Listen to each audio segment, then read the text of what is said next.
Just before you actually get episode 115, this is Carrie from The Edit. I have seen the Bricklink news. We recorded both this week's episode and next week's episode in advance because we were going on holiday.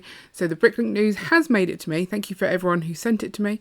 And I am super excited. I actually literally squealed at the results. So we will definitely talk about those in episode 117. But yes, the Mushroom House made it and I'm so excited.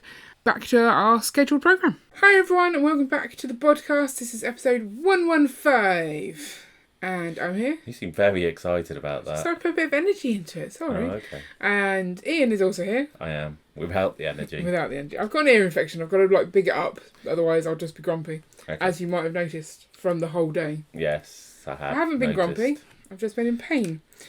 So anyway, today's podcast, we're going to talk about, does size matter? Okay. Awkward pause. In terms of Lego shows. Does the the size of the Lego show matter? Or, is bigger better? Is smaller more intimate? What If we're do you talking about getting intimate with Lego, are we back to the Lego Insiders chat? No, we're not. Lego shows. Is it worth going to small ones? Is it worth displaying at small ones? Yeah, so I mean, Cetera, this is prompted from the fact that we've done 2 shows in the past 2 weekends. So the first one was at the Sea City Museum in Southampton, and I'm trying to think, there was 5 tables with mocks on. So ours, the long one of Ben's, Tom's, and then you had the brick separator one. Yep, Chris Chalice's brick separated bridge and the mosaic of the book. Oh yes. And then on the other side of us was the storybook. Yes. Find the Animals one. Yeah. So there was a few more tables of actual Lego sets as well. So I think 5 tables of mocks and 4 tables of Lego sets. Plus activities Yeah. But the museum itself has the Titanic Lego set, which was... I didn't even see that, you know. Did you not? Where was it? At the top of the stairs. Oh, that was Lego, was it? That was Lego. I did not even get close enough. Did you not? I was so busy just watching the kids and things. Okay. Yeah. So yeah, on top of that, they then had one vendor selling stuff. Yeah. The dots mosaic stuff. Dot mosaics where you can get for kids an 8x8 plate and you stick the dots on. Not with glue. No, not with glue. And then there was one small room with brick bins and a table full of Duplo, and then another room where they did the robot fights. Battles. Robot battles. Because they're not allowed to use the term robot wars. No, because that's already something else. And they also had their stand of they were selling some stuff, and they had the tower challenge and the speed building. And they had a face painter there for some of the day. Both days as well. Yeah. I don't know if that was just a thing that they do, or was it that was... Oh no, but she was doing Lego face Yeah, it paint, was Lego designs. Yeah, we missed out on that. Yeah. But They said okay. the girls could get it, and then they... You said they could get it, and then you failed to deliver. What a terrible... Sorry. Well, it's because we went off to one of the robot battles. Yeah. And when we came back, she'd gone. It did say what time she was doing it from, though. I You should have paid more attention. Stuff. Well, anyhow. So that was the first weekend. So it was small, and so the fact that essentially there was only 3 of us actually there displaying. Yeah, kind of. Chris Charles So the other just mocks, Chris wasn't there, and then the other ones were from the people running the show, and so they were manning kind of the main desk and also the brick pits. The brick pits. So there was the 3 of us there, but Ben and Tom were then also doing the robot battles. Yeah. So a lot of the time it was just us, and we had the kids there. By ourselves. Sorry, that's what we were? Yes. Yeah, we were watching the kids a lot, and so one of us would be watching the kids and the other one would be just hanging out by the Lego. Yeah. So I personally felt that the interaction was, there was a lot of people going to the museum. So it, from my point of view, the show itself did the job of luring people into the museum and driving more traffic for that. So I don't think it was a bad thing for them to do. No.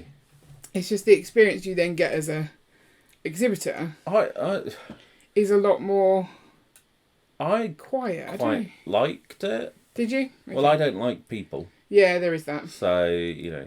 But, no, so it did mean that, you know, I was jumping around from the different mocks and talking to people at the different ones. So, like, helping people find stuff on the... So it's like this big storybook, and then there's a list of things like you find 5 brown frogs and 10 pink frogs and they a had the polar sneaky bear. ant, which everyone thought was a spider. Yeah. Yeah, I actually enjoyed doing that as well. So, you know, you're helping with that, you're talking about our mock, then talking about the other mocks as well. Yeah, well, and talking about sets, because we know the sets, because we build sets, so... So it was actually quite nice, and there was almost always someone who you could talk to if you wanted to. Yeah. Kind of, as in a member of the public you could talk to. It's just if you wanted to talk to another displayer, a lot of the time that wasn't an option. Yeah. I enjoyed it. Yeah. It was good. So then the second show was at Didcot Railway Museum, which I'm going to say is a weird museum. Because you kind of get to it by walking through the station, but you have to go through the barriers. It just... it seems odd. But that's the point. It's like, it's meant to be by the railway. So the fact that they... But there is like a door for it, but then that's closed. Yeah, that is a little strange. Which takes you down like a little corridor. Was that closed because the whole time we were going to it, it was closed, and therefore later on it opens? I don't think so. I think it's just closed. I think they've now got a sign on it to say you go through the station. Right. So I don't know if at some point that's how you got in. Yeah. Because that then does bypass the barriers. Yeah. But anyway, it was the first time they'd done a Lego show there. Yes. So it was quite interesting. It was in a marquee.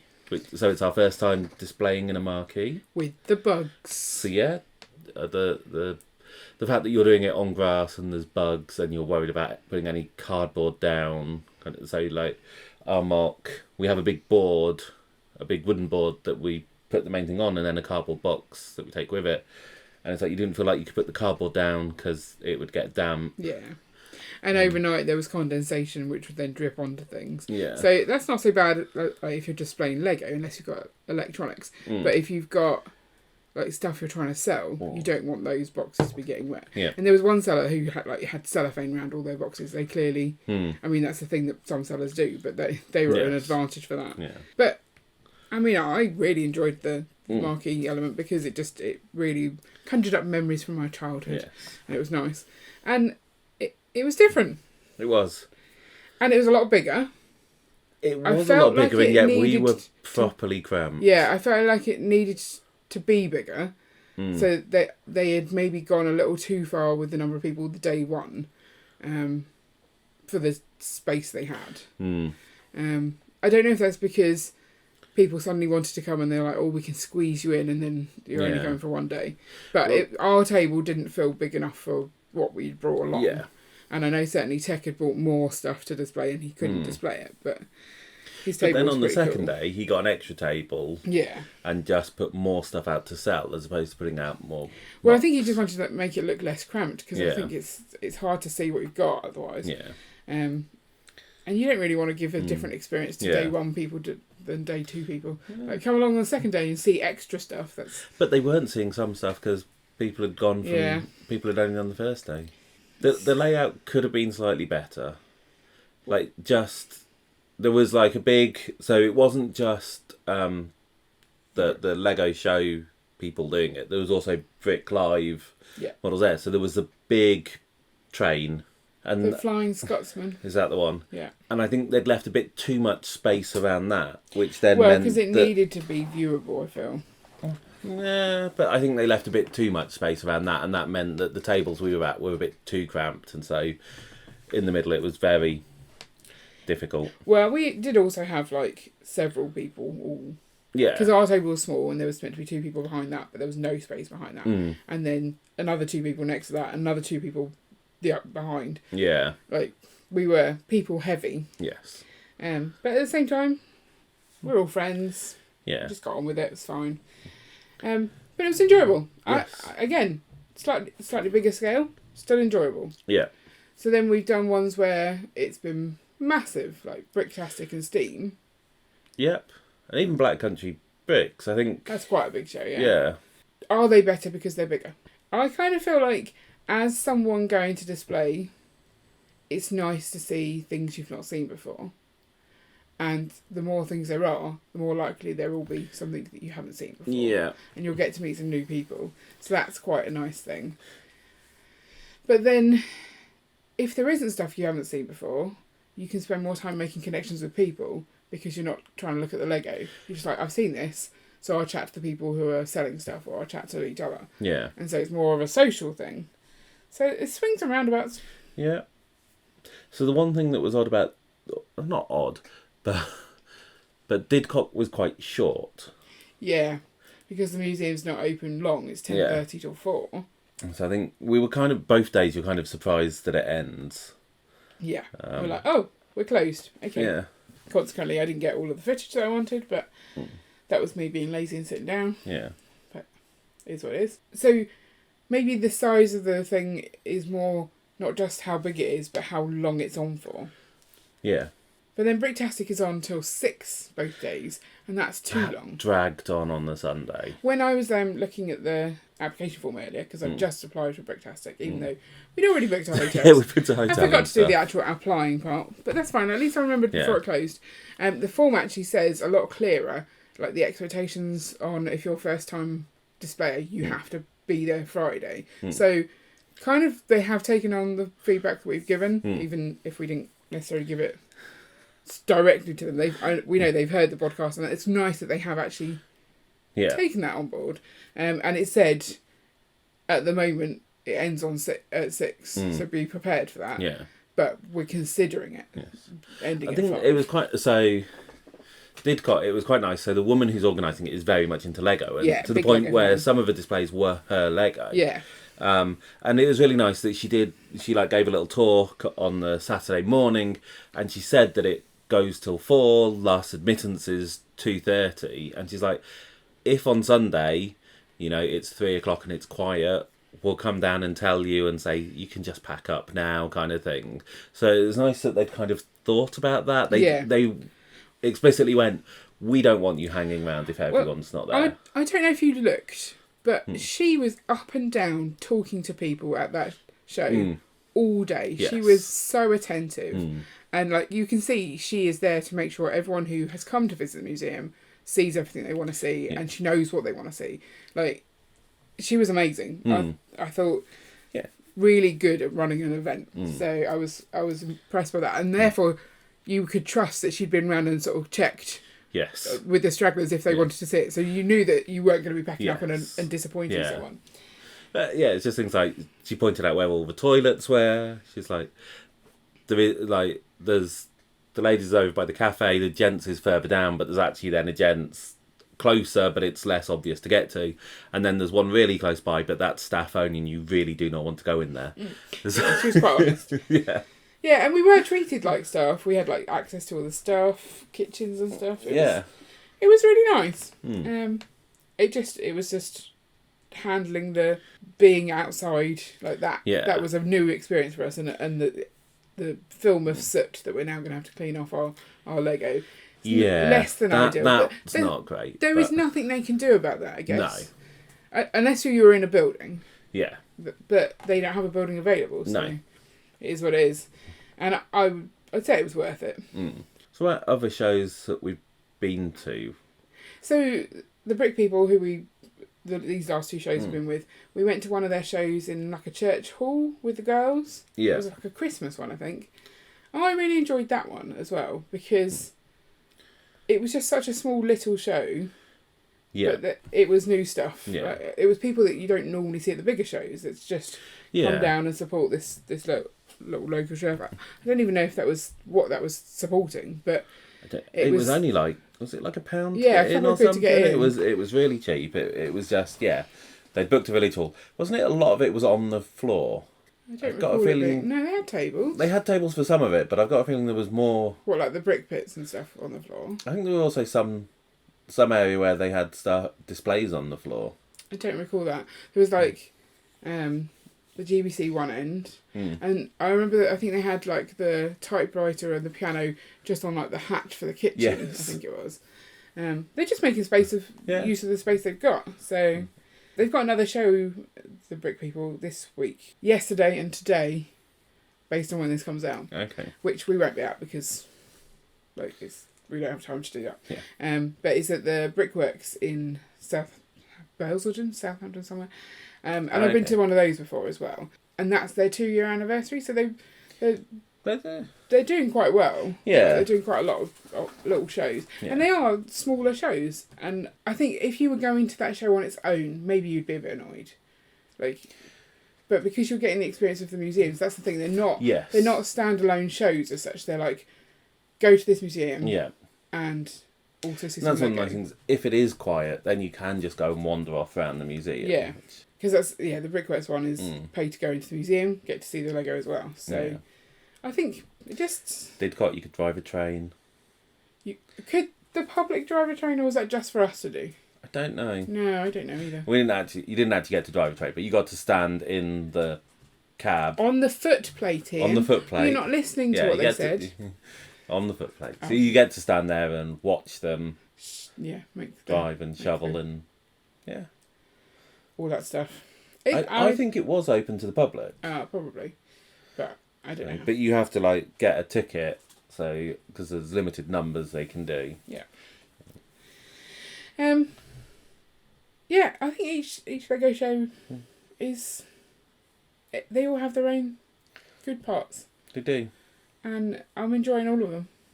Have we been to a show we haven't enjoyed so far? We didn't enjoy the 6.5 hour drive up to Bricktastic. That was awful. In fact, both times we've gone to Bricktastic, it's been an awful journey, hasn't it?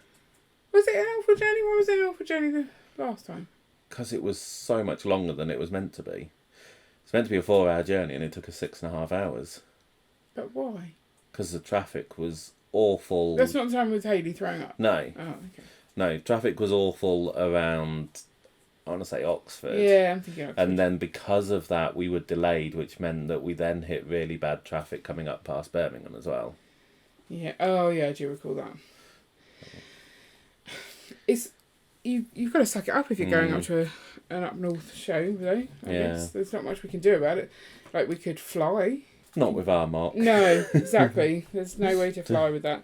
If we could rebuild it to the point that it could go in hand luggage... That would be a challenge, it wouldn't would. it?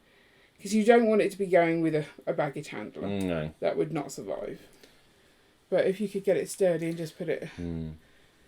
Yeah, but I don't know. Then you've got to just cart it everywhere. It doesn't sound like fun. Yeah.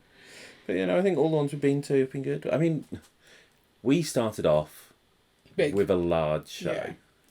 Yeah, Steam is not the smallest of shows. No. And I don't know if that makes some of the shows as we've gone on seem a lot quieter, because that very first show we did not sit. We were inundated with chatting to people, and it was lovely and it was a really good experience. But it's nice to not be that exhausted every time. But then actually, you're always exhausted at the end of it, because you're on constantly trying to make sure you're giving people the right information or the wrong information when it comes to standing behind someone else's mock. It's always good. Oh yes, this minifig Who mock is actually not Doctor Who. Yeah. It's Dad's Army. It was Dad's Army. This is the episode where the crossover with Doctor Who, where the 27th Doctor comes in. 27th? Yeah. Fun. The looks you get from Did people you actually when you tell say someone that. that? Only Paige. Oh, okay. Nice. Did she put that in her video? I don't know. We'll find out. Oh dear. No, I like the smaller shows as well.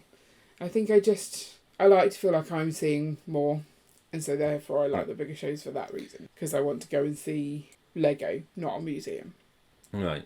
I certainly, if I'm taking the kids, seeing a museum just doesn't work, because I tried to go and listen to the Titanic stuff. Yeah. And they just Mummy, come and take me here and let me do this. And I'm like, just wanted to listen to this. Yeah. So yeah, it doesn't actually get you any. But as they'll get older, it'll be easier. It is what it is. They just wanted to push buttons. Yeah. But so would you recommend someone try and do a small show first as their first place to display? Or do you think jumping into a large show I think jumping into a large show is more fun because there's more people around to sort of help you as well.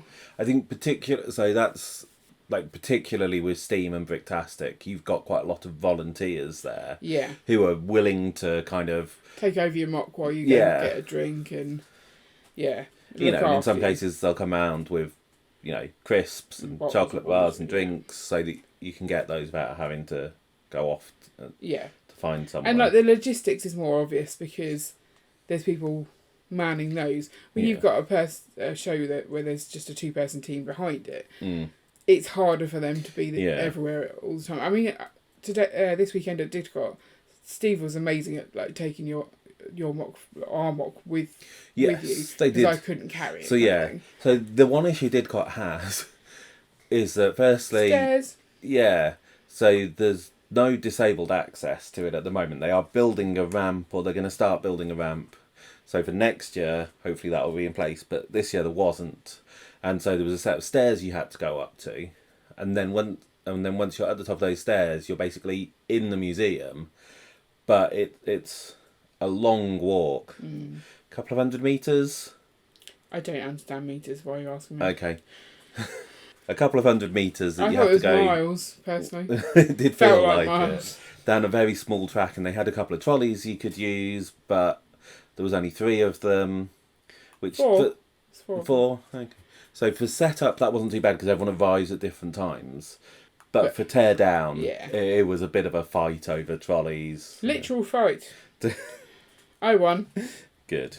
Oh yeah. So that did mean that you couldn't. Well, we could have managed the mock. It was that they only had the station side. They only had the one trolley that would work for our mock, and that was in use. Yeah. And so you couldn't have carried it all the way down. No, it was far too far to carry. But I loaded up the second trolley quite nicely with all the stuff and pushed that along. Yeah. So I think I did all right. Yeah, but I think that's the more experienced you are with displaying stuff, the more you know how to make sure that your mock can be transported easily. Yeah. But the bigger shows will have more people to do that helping. Yeah. So it's easier, I guess. But yeah. I don't know. And the bigger shows have the more social side, like Bricktastic had the social room with all the activities. It'd be harder to arrange those. Yeah. And Steam had it wasn't free food. No, but there was like a common room kind of place. Yeah. To go. I don't think there was as many. I didn't see any organised activities there. No, but it was quite a large space where you could just go and sit. Yeah. Same for Reading. Reading had a good little space for that. I think Bricktastic was maybe they had more of the events, but the space itself was smaller. The space was tiny. Yeah. Yeah, you're right. I don't think you could once a group had gone in there, you couldn't get 2 groups of people in there. But I really enjoyed the social activity side. I thought that was really fun. Because you're more social. Yeah, the speed build you did that, didn't you? Yeah, that was fun. Yeah. So and it got you to know some people. So bigger isn't better. I think that's what we've decided, right? Yeah. There's ups and downs of all shows. And all of them, especially if they're for a cause, like whether that's charity or bringing in people to a museum, which I guess is still a charity. Most museums are run as a charity, aren't they? Yeah, in some form or other. They're worthwhile. Yeah. That's the point. They're doing good. Yeah. And it's just a good excuse to talk to some people about Lego. Yeah. Which we love to do. We do. So I guess the next one we're doing is a brick festival one. That's our very first brick festival one, and we'll see how they work, like size wise. And it's also our only one day that we've done. Yeah, we haven't done a one day. We've always done 2 days. That'll be interesting. So you've got to do the setup and the breakdown same day, I guess. Yeah. Yeah. Oh, I guess that'll make an interesting podcast. Oh, well, I'll write that down. Remember to do that one. Does length matter? Does length matter? Or is it all of... No, stop. People can't see what you do with your hands. I could just say the word girth. That's what I was gesturing. Yes. Moving on. Right, so let us know what you think whether a bigger Lego show is better in your opinion, and especially if you're from the displayer point of view, I'd quite like to know both sides, not just visitors.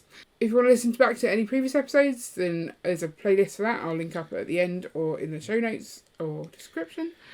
And we'll be back next week with another fantastic, as Ian always says, podcast. You don't even listen to me, do you?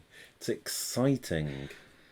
Another exciting episode of the podcast. Okay, another exciting episode of the podcast, which is also fantastic. There you go. Merged. Right, bye everybody! Bye.